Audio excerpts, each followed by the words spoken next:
What's going on there, guys? We back with another one, and today we got to talk about Shannon Sharpe and the reason he said he got rid of his stylist Hollywood and Hollywood's response to Shannon Sharpe's comments. And there's been a lot said since Mike Epps and Mase had something to say about Shannon Sharpe as far as his sexual orientation, right? And it set the internet ablaze. Now, me personally, I know that Shannon Sharpe likes women. You know, obviously he's been with different women that we've seen and throughout the years, and he hasn't done anything to suggest that he's gay.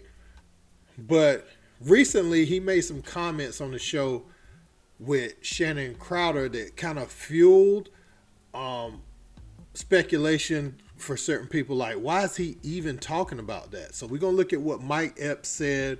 We're going to look at what Mase said.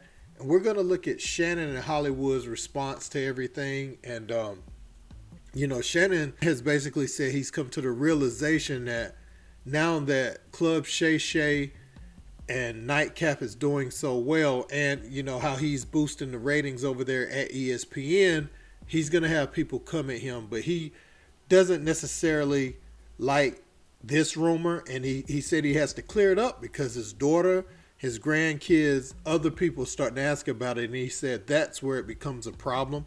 Not necessarily for him, but the ones close to him, like, Dad, where is this coming from? Kind of rubs them the wrong way. So we're going to take a listen. Let's check it out. To be honest, Drake was showing up. Yeah. They were doing it for the light-skinned fellas. That shit. So that I guess they've been lying all the time. I don't know. You see, that's what the one thing y'all dark dudes think that us y'all light skins ain't got nothing to throw. We can throw too. Y'all ain't. All y'all dogs think y'all got it. We got some shit too. Hold on, man. What that? Y'all talking, I don't even understand the context of what You you ain't talking seen about. Drake? Drake got a video circulating. Yeah. He put the baby arm out. He said, no, Medea, I ain't doing no interview. So you can sit across from me and look at my balls. I'll sit down, nigga. I thought he was going to attack Cat, that nigga there. Nigga shit is called Shay Shay. The nigga's telling you.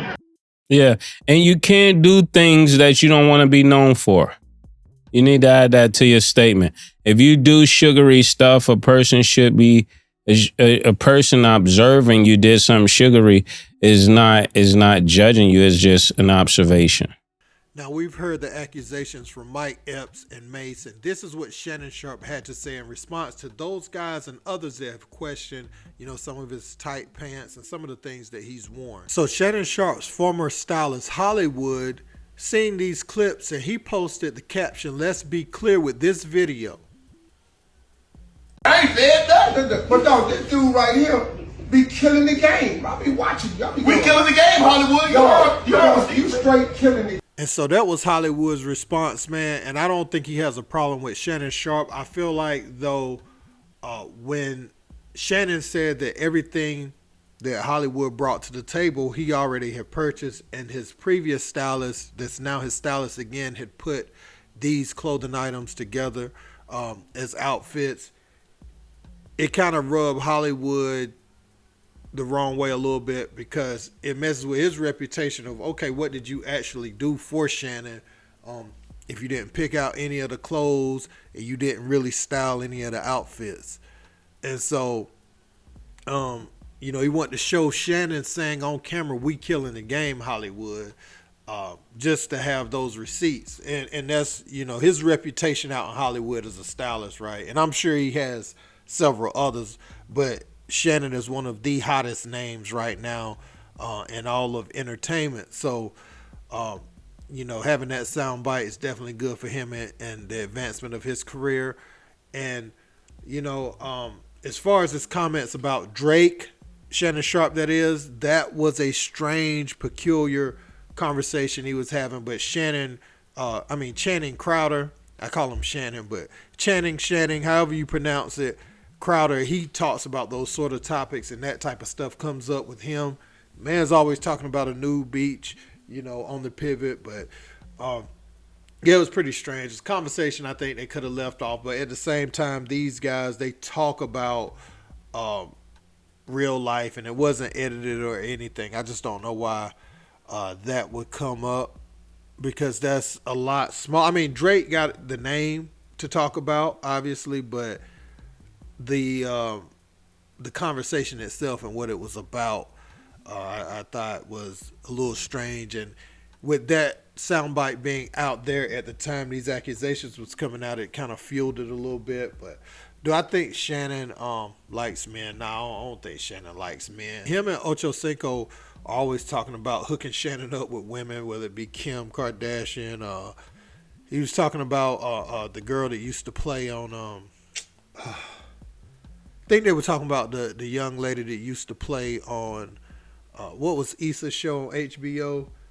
Was it Insecure or something like that? They were talking about different ladies at different times to try to hook Shannon up with. So he showed interest in women quite a bit, you know. So I think this is going to be put to bed, especially after him and Mike have come together and kind of settled their differences. And sometimes you need that, and people need to know how far they can go. Like Mike is in a lane where, yeah, you do play with people a little bit. You're a comedian, and a lot of times you're able to say some things that I wouldn't necessarily allow from others. But when you start messing with someone's orientation, they have family members that look up to them and different things like that. It could be very offensive, and it's not really a punchline that's worth putting out there if you're going to mess with someone's livelihood or, you know, who they are as a person. You start messing with people's identity in a way where it goes past just comedy, and people still like, man, I wonder, is he really, you know, it starts to become a whole different issue. And I think that was Shannon's main point when he was going at Mike. Now, him going at Mase, you know, I don't know how that's going to go. Again, I think Camron and Chad Ochocinco have some issues that they need to settle first prior, you know, and I feel like it might be a trickle effect with Shannon aligning himself with Ochocinco and Mase obviously being with Cam, because it seems like they are the root of whatever's going on there. And I don't think Mase has an issue with Shannon. I don't think Shannon has a issue with Mase. I think that was just a flyby comment, and both guys were stating their opinion about it. So I don't think it's really nothing too serious, you know. So I think these brothers going to continue getting money like they should. I think both podcasts are going to continue to thrive. They're not even in each other's lane, really. You know, they talk sports, but I mean, again, I like how it is what it is. I like that they brought in Mark Jackson, you know, bringing in some of the blackball people, Maurice Claret, bringing in O.J. Simpson, bringing in those guys, because O.J. Simpson, let's be honest, O.J. Simpson has the most knowledge about the game of football. When you hear him break it down, it's a bit better than everybody else, you know, that's on TV anywhere else. Because, and I ain't saying a lot of people don't have knowledge, but his can go back and he can talk about Jim Brown from a first person type perspective and talk about, you know, people today and who reminds them of them, and not just talking about going back and seeing old footage, but live, you know, seeing them live and different things like that. So I say all that to say I like what they're doing for sports media, bringing in some people that would never get a job at ESPN. And I like what Shannon is doing independent from ESPN, because now they kind of got to view him like a Pat McAfee. I don't know how long his contract is and how long he wants to work with them.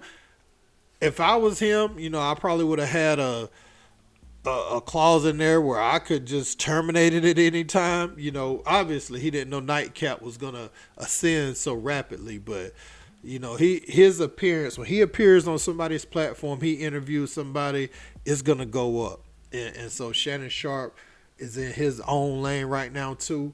And I think right now it's the early stages, right? And other podcasts might feel slighted by another podcast just based off of a bunch of nothing. Smoke signals getting mixed up and all that. So I think once brothers get past that, they'll realize everybody's doing good stuff, and collabs, you could actually bypass the dissing and bypass the slighting by doing collabs and making it even bigger. Now, I don't know if these sponsors are going to allow that as much, but I feel like these guys own what they own, so you could easily go do a collab, and that'd be much bigger than the beef, you know, because one thing people gonna get tired of is beef, but they'll never get tired of engaging content and a collaborative effort, you know. So that's all I got to say about that, man. Let me know what you guys think in the comments about this, though.